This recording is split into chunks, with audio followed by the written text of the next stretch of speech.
शहरातील पूर्व, मध्य, पश्चिम विधानसभा मतदारसंघासह सातारा देवळाई परिसरात तब्बल 800 कोटी रुपयांहून अधिक खर्चाच्या ड्रेनेज योजनेवरून सर्वसाधारण सभेत प्रशासनाची चांगलीच कोंडी झाली आहे। नागरिकांची वस्ती नसलेल्या भागात ड्रेनेज लाईन टाकणं, अनधिकृत प्लॉटिंगमध्ये सुविधा पोहोचवणं, नागरिकांसाठी स्वखर्चाने केलेल्या कामाचीही कंत्राटदारांनी बिले उचलणं, निकृष्ट कामाचा आरोप सर्वपक्षीय नगरसेवकांनी केले आहेत। यावर महापौर समीर राजूरकर यांनी संपूर्ण ड्रेनेज योजनेचं 15 दिवसात ऑडिट करावं असे आदेश दिले आहेत।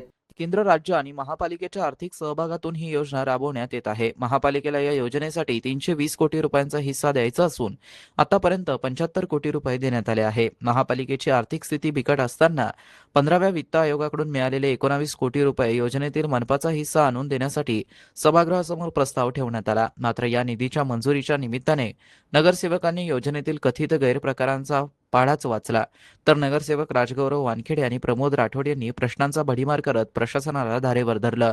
उपमहापौर राजेंद्र जंजाळे यांनी अनधिकृत प्लॅन्टिंग झालेल्या ठिकाणाचीही ड्रेनेज लाईन टाकण्यात आल्याचा गंभीर आरोप केला। बालाजी मुंडे यांनी कंत्राटदाराने काम कसं केलं यापेक्षा त्याला पैसे उपलब्ध करून देण्यावरती प्रशासनाचा अधिक भर असल्याचं सांगत कारभारावरती निशाणा साधला। जुन्याच ड्रेनेज लाईनचं काम नव्याने केल्याचं दाखवून बिले काढल्याचा आरोप केला। यावरती अशोक दामले, माधुरी अदवंत, शेख अहमद यांनी ही योजनेतील विस्कळीत कामकाजावरती बोट ठेवलं। दरम्यान विजय अवताडे यांनी पुराव्यांसह कंत्राटदाराने भूमाफियांची मदत करण्याच्या उद्देशाने काही ठिकाणी ड्रेनेज लाईन टाकल्याचा आरोप केल्याने सभागृहातील वातावरण आणखीन तापलं।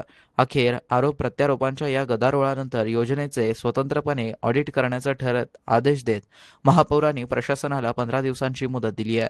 नगरसेवक रामदास हारणे यांनी योजनेच्या दर्जावरच गंभीर प्रश्न उपस्थित केला। अनेक ठिकाणी नव्याने टाकण्यात आलेल्या ड्रेनेज लाईन चोकअप होत असून काही ठिकाणी त्या फुटल्या आहेत। दररोज महापालिकेचं वाहन बोलवून ड्रेनेजची समस्या सोडवावी लागत आहे। सकाळ होताच नागरिकांची ड्रेनेज लाईन फुटल्याचे फोन सुरू होतात। गेल्या 8 महिन्यांपासून हाच प्रकार सुरू असल्याचं सांगत ड्रेनेजचा वैताग आला आहे अशा शब्दात त्यांनी प्रशासनावरती संताप व्यक्त केला आहे। गुजारिश है आपसे, दरखास्त है कि ये काम को आप रूटीनली चेक करिए।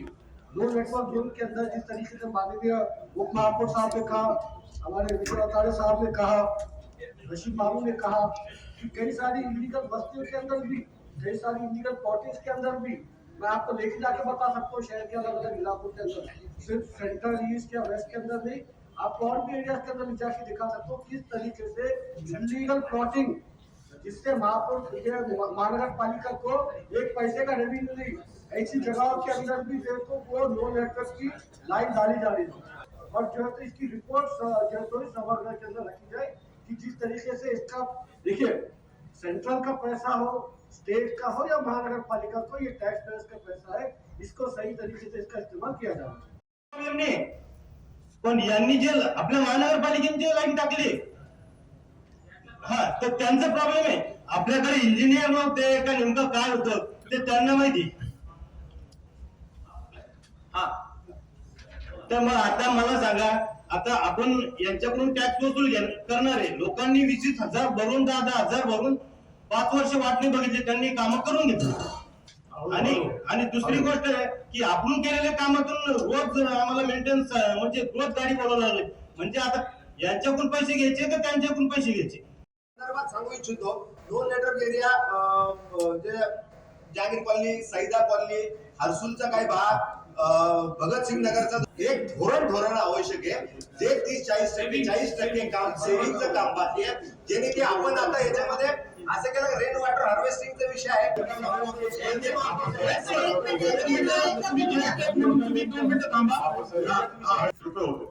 महानगरपालिकेचा 30% हिस्सा असेल, त्याच्यातली जी काही क्वांटिटी जर उरली, तुम्ही दोघं लास्टला बोला, आपल्या बऱ्याचशा ड्रेनेज विभागाची सगळी माहिती तुम्हाला आहे। आता मान्य महापौर साहेबांना पण आहे, सिद्धताईंनी जो मुद्दा मांडला, काही ठिकाणी आता आपण 67(3) आपण मागणी करतो करा म्हणून। जहाँ लैंड डाले नो नेटवर्क एरिया में उन्हीं से लेंगे या पूरे शहर से लेंगे? ठीक, मला फक्त एकच म्हणायचंय की आता त्यांना 30% जो भरणा करायचा होता, 70 पैकी 30% जो भरणा करायचा होता, तर त्यांनी त्याच्यातला काही भाग भरणा केलेला आहे। तर त्यांनी आता खुलासा केला की टॅक्स मधून तो भरणा केला, तर मग पूर्ण शहराचा टॅक्स त्यांनी तिकडे भरणा केला। तर मग आमच्या एरियामध्ये जेव्हा विकास कामं करायचे असतात तेव्हा तुम्ही म्हणता की टॅक्स पावत्या कंपल्सरी असतात, मग तुम्ही जर तो भरणा तिकडे करत असाल आणि मग आमच्या वार्डातून टॅक्स जमा झालेला आमच्याच वार्डामध्ये वापर झाला पाहिजे त्याचा। वगैरे तसं असं नाही, काही विषय होता. त्याच्यामध्ये 2002 चा डीपी नाही, माझं काय म्हणणं आहे महापौर साहेब, आपण आमचे प्रतिनिधी आहात, आपण त्यांना मला लिखित करून द्या ना, लिखित करून द्या ना त्यांनी. लिखित कळवलेलं आहे माझ्याकडे. नाही, तुम्हाला देऊ आम्हाला शकतो. वाटतं त्याला सगळ्यांना सांगा. आपण गरजेचं आहे. त्यांनी लिखित उत्तर द्यावं. गरजेचं या बेचाळीस रस्त्याचं लिखित प्रमोद राठोड साहेबांना देऊन टाका. जालना रोडच्या संदर्भात जो एअर इंडियाची ऐतिहासिक इमारत बनतीये जी अतिशय रस्त्यामध्ये येते, ती सगळ्या देऊन टाका. उत्तर द्यावं. महापालिकेच्या दुसऱ्या दिवशीच्या सर्वसाधारण सभेमध्ये एमआयएम नगरसेवकांच्या वडिलांवरती आडकाठीचा भाजपच्या वतीने आरोप करण्यात आला आहे. तर आरोप प्रत्यारोपांनी सभागृह तापलं असल्याचं चित्र दिसून आलं. सभागृहामध्ये जोरदार गोंधळ पाहायला मिळाला आहे. काय इंटरेस्ट आहे म्हणजे कॉन्ट्रॅक्टरला त्रास देण्याचं काम करणार आहे का? म्हणजे का बरं येऊन भेटायचं त्यांना? स्पेशल इंटरेस्ट आहे का त्यांचा?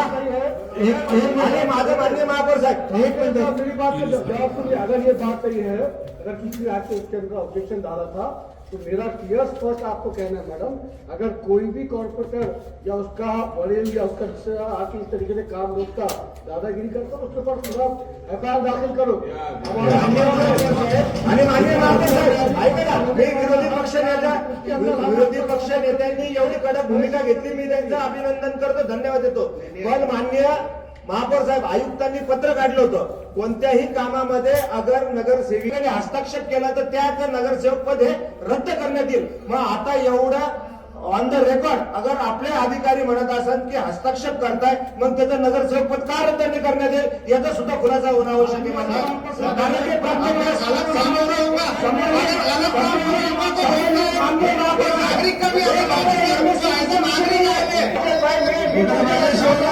मी तुमच्या विषय